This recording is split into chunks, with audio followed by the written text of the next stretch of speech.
Hey everybody, welcome to Culinary Characters Unlocked. I'm David Page. On this episode, a chef who worked at two legendary restaurants in New York before moving to Australia and opening some restaurants of his own. Now he's opened one more, this time in Austin, Texas, where he's combining French technique with Texas ingredients. Here's Casey Wall. Hello, chef, or should I say, good day, mate. You can say that if you'd like. It's all I know in Australian. The other one is from Crocodile Dundee. That's not a knife. This is a knife. Yeah, I've heard that a lot too. Yeah, that's for sure. Are you settling into Austin? Yeah, I'm loving it here. It's been such a whirlwind. Landed April 2nd, then we opened a restaurant on May 30th. It was crazy. I want to talk about the restaurant in a bit, but first I want to talk about how you got there. You're not a Texan, and I guess we'll talk about why you're in Austin now, but where'd you start? Where were you born? Where'd you grow up? Grew up in North Carolina, went to university there, started cooking when I was at college, just as a part-time job to pay for bills or whatnot. Well, had food been an important part of your life growing up? Both my grandmothers cook extremely well. My mom cooks well. I mean, it was part of life. I'm from Lexington, North Carolina, so lots of barbecue. Okay, which sauce is in Lexington? That's a slightly vinegar-based, but a little bit more tomato than Eastern style. There's a little bit of tomato in it, but it's very much still a vinaigrette of sorts. You know, no oil. Whole hog? No, Lexington's just shoulder. Eastern Carolina is whole hog, and then Lexington's just shoulder. So it's served chopped? Well, most places do three different ways. It's like chopped, coarse chopped, and sliced. Sliced has next to no fat through it. It's my favorite kind of barbecue. I don't want to talk bad about Texan barbecue, but I can never put Texan barbecue over North Carolina barbecue. Man, you better keep your mouth shut. I know. I just talked to Allie Clem, who has a Michelin star for La Barbecue. She does great stuff. Their food is... No, wait, you were just talking bad. Well, she does pork also. No, I said I prefer North. I didn't say Texan was bad. I just okay. The biggest difference for me in North Carolina, I can go eat barbecue and then go do something afterwards. In Texas, you eat barbecue, you're done for the day. I don't understand how people even exist after eating Texan barbecue. It's crazy. Oh, but the North Carolina stuff is light health food? Yeah, it's in the same realm as a kale salad or a smoothie. Now, I read that you said that barbecue was the only restaurant you guys ever went out to, that all your other eating was done at home. Yeah, growing up, pretty much. Occasionally we'd go to a fish camp or something like that, but barbecue was about the only time we'd go out to eat. And what you were eating at home was traditional Southern? Yeah, lots of chicken and dumplings, pinto beans and cornbread. My mom loves to make casseroles, every kind of casserole you could imagine. But I didn't realize how much work she had to do, with two teenage boys who played a lot of sports growing up. She had so much food for us. And then she had to cook all the time. And it was insane, the amount of food she put up for us to eat. Well, probably unbeknownst to you at the time that it was going to be the hip, cool thing when you were a chef. You were getting fresh produce. I mean, there was a farm in the family or what? We were around a lot of fresh, there were a lot of farms around us and things. My grandfather had a little hobby farm. He'd sit on the side of the road and sell his tomatoes and squash and cucumbers to whoever stopped in to grab. And that's starting to fade out a little bit more in the South. But I remember growing up, there'd always be an old man with a piece of plywood underneath a tree, just sitting on the side of the road. You stop in and buy whatever you had. Those guys obviously are starting to pass on now, but and it's less prominent. But there's still a few old men selling their little garden wares out there. So was it local tomatoes on white bread with Duke's mayo? Oh, that's my mom's favorite sandwich. A little bit of pepper, the Duke's mayo, and tomatoes. Yeah, she ate that. We ate that a lot, and she also did it with cucumbers as well. She loved it with cucumbers. Okay, so you grow up eating well. You go to school locally. Mm-hmm. Where was it? UNCG. Greenville. Yeah, I went to school in Iowa my freshman year on a wrestling scholarship, and that's kind of where I kind of started dabbling in cooking, I would say, because, you have to make weight. And I was always trying to find ways to eat healthy, but with flavor. What weight class were you? At college, I wrestled 197. And high school, I wrestled 189. That's a long, long time ago. Many meals under the transom. Yeah. Okay, now you, at this point, you were majoring in religious studies and history? Yeah. That's not the chef's path, is it? No. I didn't know what I wanted to do. I thought maybe go to law school. then I realized all my intentions there were just crass and there was no real reason to be a lawyer. For me, not that there's no reason to be a lawyer. Well, I married mine, so thank you for qualifying that. I had no real idea what to do other than just get a base education, which has served me well. And yeah, and religious studies was super interesting to me, like the social history of religion and like the philosophy of religion. That was a lot of fun. And while you're doing that, and while you're studying the great religions of the world, you pick up a job in a restaurant. What, just for extra cash? Were you interested? Yeah, just for extra cash, really. That was the real reason. Just pay rent and some beer money. Were you cooking at the restaurant? You had no training. Yeah. Oh, man. The first job I had, I was making hamburgers and hot dogs in a sports bar. I had no idea what I was doing. There was no reason they should have left me in there by myself, but I was in there. And I kind of figured out like how to pace things. I'm not saying we're doing good food at all, but like there's certain things you have to learn to be a chef, and movement is one of those things. How to like structure, and you can't just cook one thing at a time, by one thing at a time, one thing at a time. But even doing like maybe objectively bad food, it still taught you how to do things in a structure. And that was kind of just me going down repeatedly with no training, and I got there in the end. Well, at one time, you ended up working in what you thought was fine dining. I just lied on my resume and said I had more experience than I did. I had gone down to Australia to play rugby, and the head chef of that restaurant was from Australia. So I just said I'd had some cooking experience in Australia and stuff. And I think he just liked that I had been to Australia.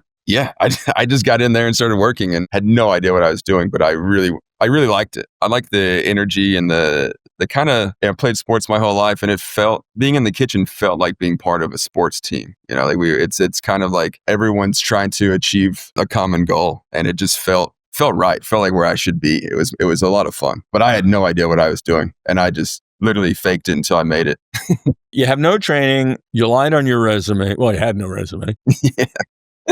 You're learning on the job, and you look up one day and say, I'm damn good at this. I should move to New York. The chef that I was working for was like, you should really think about this. I think you'd be good at it. A lot of people we were working with were just like lifers. There are no aspirations to make dishes or understand things or ask questions why we did it this way or anything like that. So he saw something there, and there was a spark, and he was like, I think you should keep doing this. I tried to get a job in New York City. No one. I mean, it was like crickets. No one would reply. And then if they did reply, they're like, you have no relevant experience in New York City. I can't hire you because I don't know these restaurants in North Carolina. That's fine. So then I went to CIA in Hyde Park for 6 weeks, I think. And I was going down after class, taking the train down to New York City and just working for free at restaurants, and then taking the last train I could get back to Hyde Park, going to class in the morning and doing that, rinse and repeating. And I finally cracked through at the Spotted Pig with April Bloomfield. And she was like, you're wasting your time at culinary school. Just come work for me. Wait, hold on. You say I cracked through with April Bloomfield. You throw it away like you cracked through with Joe Slobodnik. I mean, she's one of the legendary chefs in New York history. How'd you do that? You just show up and beg or what? Yeah, that's pretty much it. I just emailed a few times, and eventually, there's not too many places in the world that'll turn down free work. I was just hungry to learn, and I'd come down and work, get on the last train I could back up to Poughkeepsie, and then that was it. And she was like, you're wasting your time and money. Like, just come work for me. And that's what I did. I moved down to the city, and that was that. Wasn't there like a car accident in the middle of this? Yeah, I cut that part out. But yeah, there was a car accident. Yeah, and then April kept wanting me to come. It was a pretty bad car accident. I broke my pelvis in half and my hip and tore my knee up, and there was a lot of rehab there, but I didn't want to get into the sad part of of my adulthood. But the point is, she stuck with you. She saw something in you, and then she said, when you get better, come back. Yeah, she had already convinced me to quit school, and I had like 2 more weeks in the term. Then that car accident happened, so then I went back to North Carolina and rehabbed, and I was in a wheelchair for a little bit, and she would just out of the blue text me and be like, hey, are you ready to come up to New York yet? And no, I wasn't. And I would talk to her, and then eventually I was ready to go. And we'll be right back.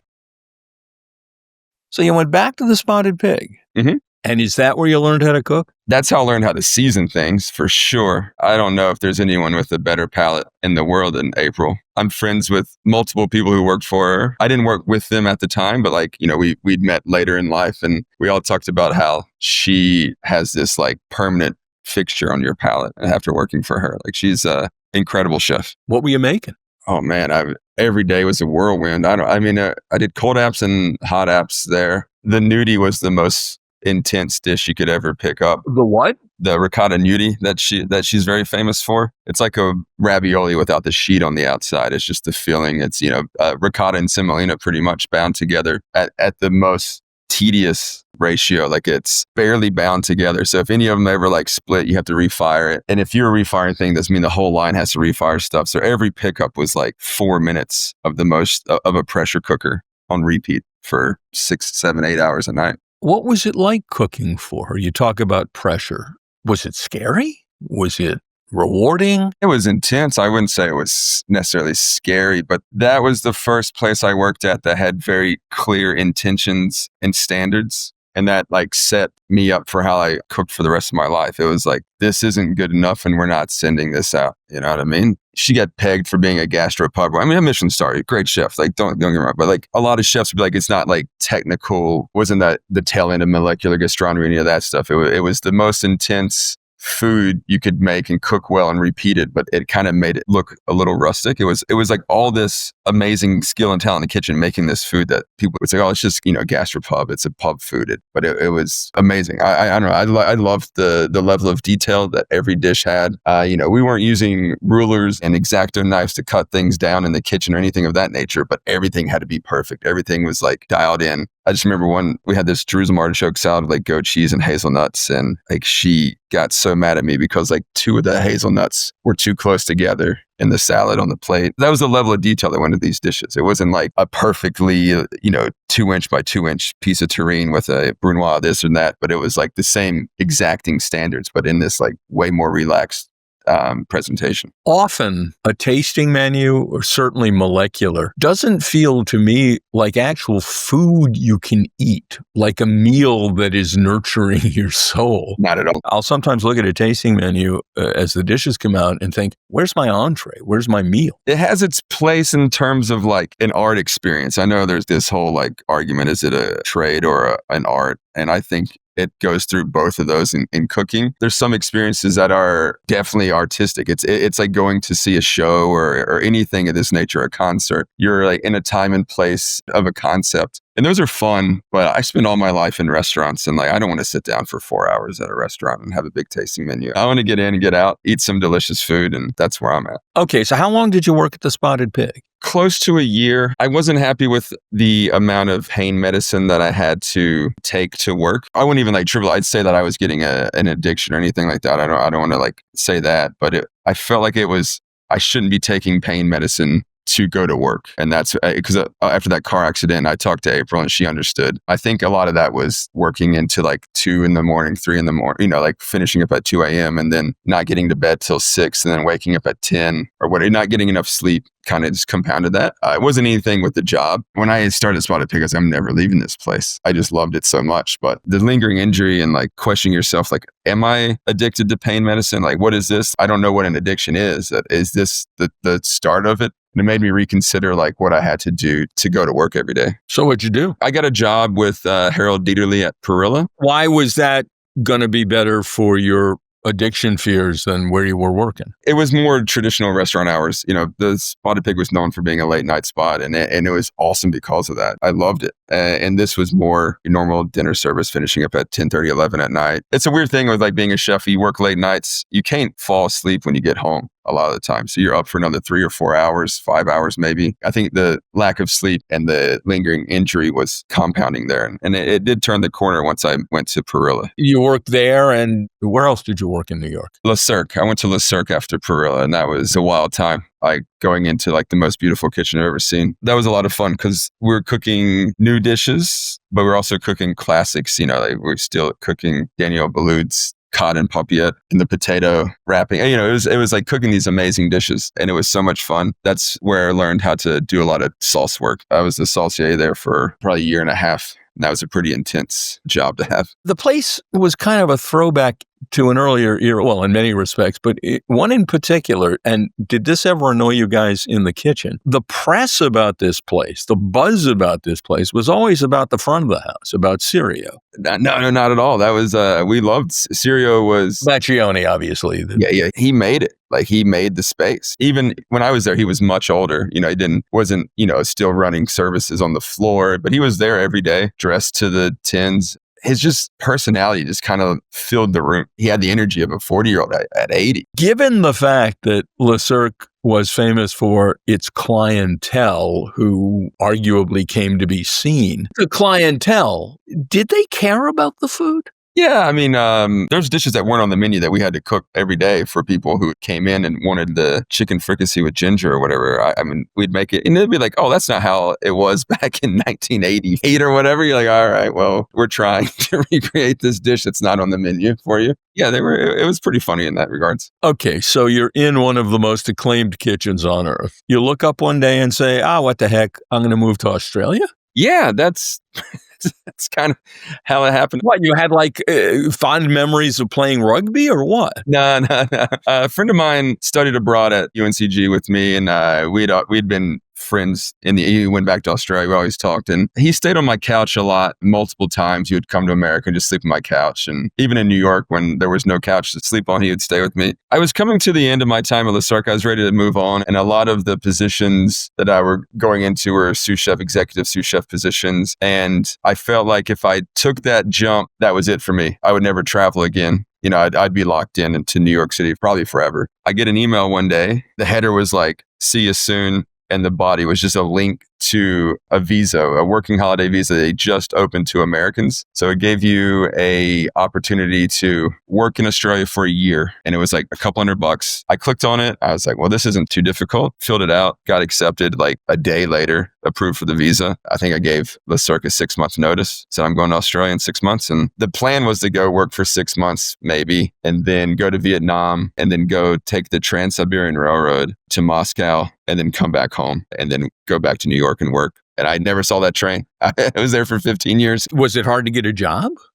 Yeah. Well, it was hard to get a job. I had really good experience at that point on my resume, and I didn't understand how Australia worked. They have a hat system in Australia. It kind of parallels Michelin star 1, 2, and 3. There are some 3-hat restaurants that are 3 Michelin star restaurants, but I'd say an Australian 3-hat restaurant is on par with a 2-star Michelin restaurant. And then the 1-hat restaurants, most of them would be 1-star restaurants, but then the other half of those would maybe be Bib Gourmand or whatever. So it's a similar structure. And I just looked at the chef hat list from the previous year and started emailing every restaurant on it. I didn't get much back. Ben Shuri, who owns Attica, emailed me. He was one of the people that emailed me back, and he was like, "Hey, I don't have a job for you, but let me know if you can't find anything and I can reach out to some friends of mine," which was a really sweet email, and no one had to reply to me with that kind of email, but that was neat. Back in a moment. A 2-hat restaurant got back to me and I went in. One of my bags hadn't come to Australia yet. So I had a chef knife and a paring knife in one bag. The other bag had all my other knives into it. I emailed the guy and said, "Hey, I only have a chef knife and a paring knife for this stage. If I need another knife, let me know. I'll go get them. I'm happy to go buy another knife if I need a boning knife or whatever." He's like, "No, a chef knife and a paring knife's fine. You'll be okay." So I come to work. My first job is to break down 30 ducks. So I'm doing it with the paring knife, doing it fine. Like, there's no issue with it. Well, what knife should you use to break down 30 ducks? Probably a boning knife would make it a lot easier for sure. And he comes in and he just starts screaming at me. He's like, "What are you doing with a paring knife? Are you an idiot?" Like, I mean, really, we're in the first 30 minutes of this trial and this guy's screaming at me. What are we doing? So I did the trial and just screaming at me the whole day, did the service. I wasn't shadowing anyone. I was on the meat section that night. I don't know what they would have done if I wasn't there. They're heating up stuff in the microwave for garnishes. And I was like, this is a 2-hat restaurant. Like, this is like the top of fine dining in Australia. I was like, what have I gotten myself into? And I started looking for flights back to America. I was like, this is horrible. This is a joke. They offered me the job after the trial shift, and I was like, nah, I'm going to pass on it. Thank you. And I left and had a couple other trials, and I was like, this is not great. And then Andrew McConnell emailed me. I don't know how the American audience knows what they know about Australia, but Andrew McConnell is one of the best chefs in Australia. And you get an email? Yeah, I applied to Cutler & Co., which was their flagship restaurant. I didn't get anything back, and I applied to Cumulus, which was his more like all-day restaurant. Then he emailed me back from that resume and said, "Come to Cutler & Co." And I was like, all right, that's cool. So I went to Cutler & Co., did a trial shift, hired me that day, and never looked back. That restaurant got Restaurant of the Year that year in Australia. The kitchen team in that kitchen is insane. Like all the chefs that we work together, there are so many good chefs that came out of that kitchen. The food that we did was amazing. Same level of detail as April and at Spotted Pig, but like a little bit more of that refined plating and precision and that stuff. So it's slightly different in terms of the food we put out, but like same standards, same intensity, same drive for perfection. And that was really what shaped me up. It was amazing. Amazing kitchen to work in. So how long did you work there? A year. That was the visa. I couldn't work there any longer. You ended up staying a lot longer in Australia. So what happened? They were going to sponsor me, but at the very end, it kind of became easier to do a partner visa with my girlfriend at the time. I had to come back to America for 5 months, I think it was. And then I went back to Australia. And at that point, me and my business partner for the rest of my time in Australia would started doing pop-ups in Melbourne. He was front of house guy and back house guy. So we just threw these little food parties or whatever, sometimes in breweries, sometimes people's houses, anywhere we could find that wanted to have us. We were trying to get something off the ground. We didn't know what it was. We were doing these pop-ups and I was just helping a friend out at his cafe for probably 6 months. And then we opened our first restaurant. And in that time, someone going to the pop-up was like, I have a space. I don't have anything I'm doing with this space. Would you like to be business partners in a restaurant? You said, sure. Yeah. That turned into a series of restaurants. It did. There was zero reason we should have ever been successful from the get-go, but through hard work is the only way we made it work. We didn't have much of a clue of what we were doing, but we had standards and that's what we did. Like we knew what we wanted to deliver, held ourselves to very strict standards. We just did it and figured everything else along the way. Reading about it, it looks kind of like you had a restaurant empire. We had, yeah. I mean, I guess in a way we had, Rockwell was our first restaurant. And then we opened Bar Liberty, which is a natural wine bar with food. As it evolved, it became more of a food place than a wine place, but still like great wine list there. Then we opened up Above Board. It's in the world's 50 best like cocktail list. It's a great, fun little like 16-seat cocktail bar. Then we opened up Capitano, which is a pizza pasta place. I don't really like to say Italian. I mean, I guess it is, but it also wasn't like traditional. It was just using whatever ingredients we could get to cook it well. And the vehicle was pizza and pasta. We delivered it. It felt in the reading about it as if you were delivering the Italian-American food experience. You were doing clam pizza. Yeah, that was the ground of it. But there's only so much you can do American-wise with Australian produce. It was rooted in that Italian-American idea. You know, we had the vodka sauce, which was very popular in clam pizzas and stuff. But also, like, we were using things that Italian-Americans would never touch. Like? Just the produce that was being grown down there, you know, they didn't have access, you know, different kinds of tomatoes or vegetables. There's a lot of like really delicious Asian greens. You can braise them out the same way you would cook like rapini or something here, but they were just different. It was different cooking in Australia for any number of reasons beyond the vegetables. I mean, they butcher their meat differently. What were the differences? What'd you have to learn? Everything. I'm still relearning American cuts now. I'm talking to one of the farms that we buy our beef from, and I'm like, I never cooked this cut of meat. What is this? This cut didn't exist in Australia. Australian restaurants don't tend to have a lot of prep chefs. Everything is kind of section prep. Labor's more expensive, so there's less people in kitchens. So people just learn more at a younger age. You don't necessarily become a pastry chef. There are pastry chefs in Australia, don't get me wrong, but a lot of restaurants, it's just a section. You have to spend your time in the pastry department like you would on the grill section or the fish section or the cold apps or whatever that is. Learning how to run a kitchen in the Australian structure was probably the hardest thing to wrap my head around. So you're tremendously successful there. Yeah, I mean, yeah, and it feels weird to say yes to that. I feel like I'm bragging or something, but you didn't go bankrupt. No. We did well. And I can only give the credit to the people who worked for us. We just assembled great teams, had people work for us for 7-8 years. And it was a fun, when we first talked about it, we were like, we want people to work here for a long time. We want to give them the opportunity to do that. And we succeeded in some level to that for sure. And then you moved back to the States. What precipitated that? Oh man, I don't know. I was very hesitant about it. But it was starting to, you know, COVID was really hard in Australia. In Melbourne specifically, we were on lockdown for the better part of 2 years. And I didn't see my parents for 2 years. And then when I saw them, it was the first time I noticed my parents being older. And that kind of just started the idea of moving in our head. And like, if my parents live for 10 years and I go back once a year to see I'm going to see my parents 10 more times. That started weighing on me a little bit. And my brother and my sister, within about 6 months, had a niece and a nephew. And I was like, all right, maybe it's time to like come back for family and be able to be closer to family. Not to pry, were you married? Did you have a partner at this point? Yeah, a partner. Yeah. We've been together for a little while. So you come back to the States. Why Austin? So for me, it was wide open where I wanted to go. Like I had multiple cities I wanted to move to, but I needed to whittle them down. I'm a huge baseball fan, and my team's the Dodgers. I love the Dodgers, and I wanted to move to LA. And then my friends in LA were like, maybe don't move to LA and open a restaurant. They were all like advising me not to. Some very good friends of mine from Melbourne have opened a roastery here in Austin and in Portland. They're called Proud Mary. And they were like, you would really love Austin. You should come check it out. So I came over 18 months, 2 years ago, checked it out. And I was like, this city is really cool. It's really fun. There's a lot going on. The food scene's excellent, but I felt like it's still coming up. It hasn't like jumped the shark yet. There was still room for good ideas and quality restaurants. So that once I looked and did the more research in some other cities, I kind of landed on Austin for that reason. Why French? It's the foundation. I have always liked French food. A lot of my cooking is based in French techniques and stuff, but it wasn't necessarily French food in the slightest in Australia. It was always lingering there. It's things I'd like to cook. And we were trying to build a base in Austin, and me and my business partner here were talking about it. It was a low barrier of entry for new consumers because while I was successful in Australia, no one knows who I am here. So it can't be a high concept restaurant. So we're doing a French food, which everyone understands loosely what French food is, and then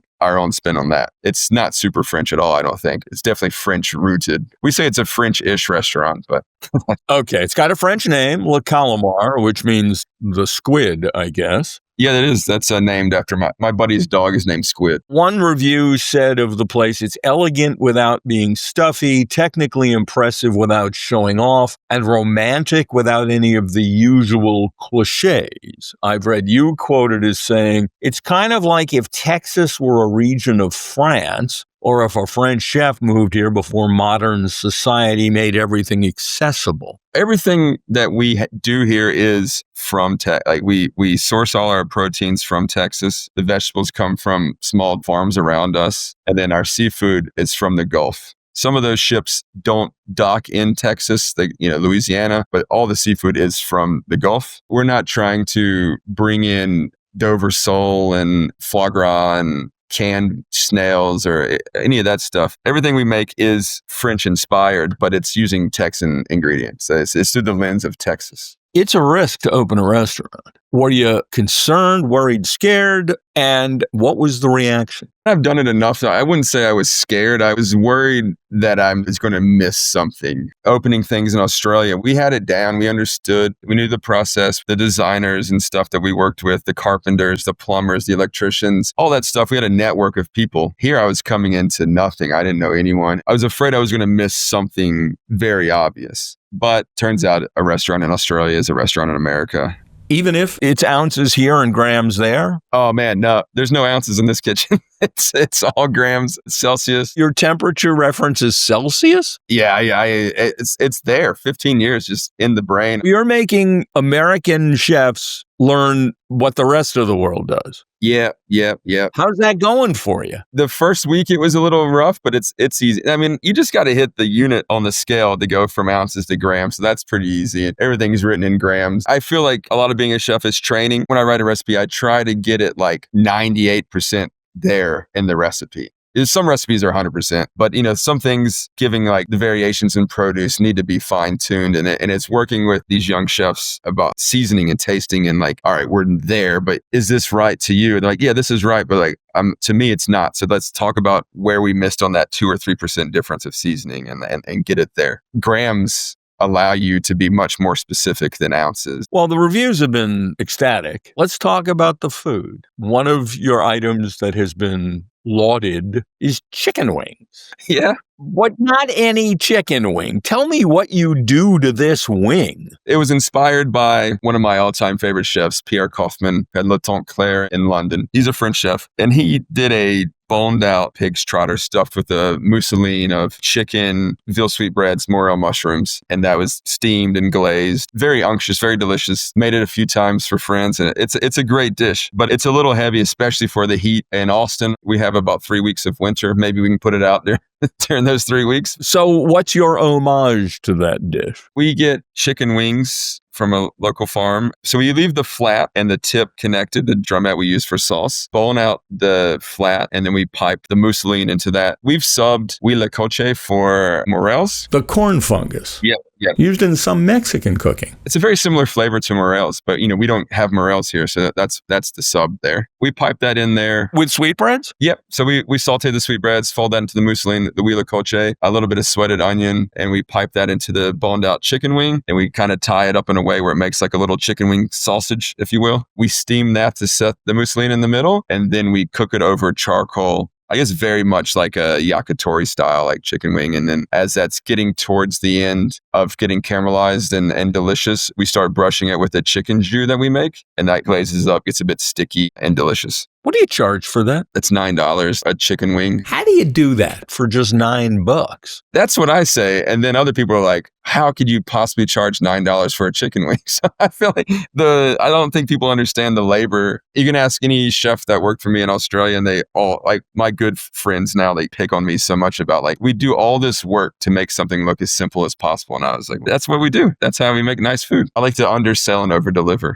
This dish is perfect representation of that. Let's talk about oysters. Yeah. You're getting them from the Gulf. We are. And you're pairing them with hot links? Texas hot sausage? We were working on that. It hasn't been a staple in the menu yet. We overshot how much was going to come off the grill. When you write a menu, you have an idea of what restaurant you're trying to open and what you want this restaurant to be and how it'll run and the amount of coverage you're targeting and the head spin. And then you open your restaurant and it's almost never the case. From trial and error, what are the dishes that are working for you? The chicken wings, we've expanded our steak program, our beef. We have some nights 5-6 cuts available. Well, tell me about that. Texas raised? Yeah. Wagyu from Peeler Farm in Floresville, Texas is where we get 90% of our beef. It is delicious. It's crazy how good it is. It's some of the best beef I've ever had. Australia has great beef, don't get me wrong, but Texas beef is something special. What are you doing with seafood other than oysters? We get a lot of fish and different fish. Sometimes we'll have 4 different fish over the course of a week. We're open 5 days, Thursday to Monday. We try to use as much bycatch as possible. Bycatch, the stuff they weren't intending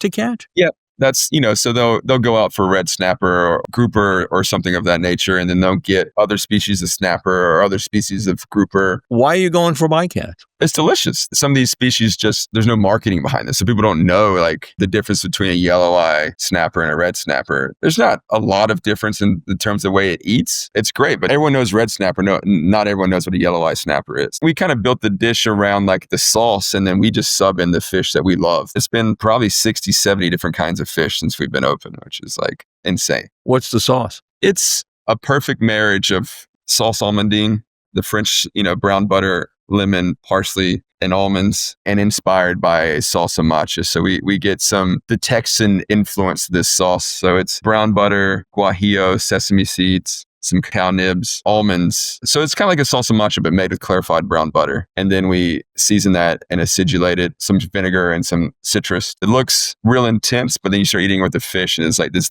really delicate, intense sauce. I really, really like that. And then we always have another special or something going on with some other fish that we get in. I want to talk about dessert. You offer something called Baked Texas, which I guess is your take on Baked Alaska. What the hell is that?